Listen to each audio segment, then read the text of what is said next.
It's 2017. Right. We live in a day and age where I can get out my phone and I can tell my phone to tell my TV at home. I'm from Kansas City. I'm a huge Royals fan. I can tell it to record the Royals game so I can watch it when I get home.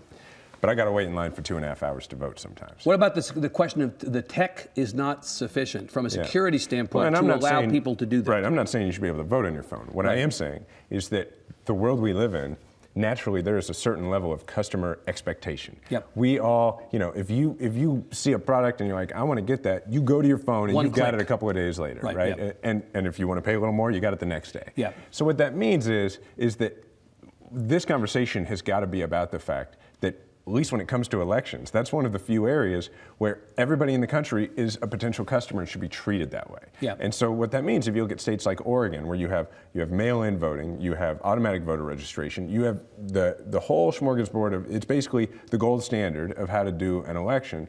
That should be our goal. And voter turnout in Oregon is actually pretty good. It's really, really high because of it. Yeah. And so that's the first part of folks not voting, right? Is we should actually strive to make it convenient. We should treat them like customers.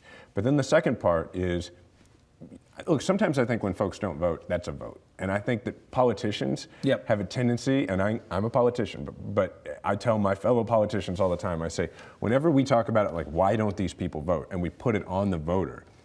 That's like a lawyer blaming the jury when they don't get the verdict they want. Like, you didn't make the case. And that the reason I say it is a vote is because at some level, people have said, this is not worth my time. Yep. You're not going to deliver on what you say.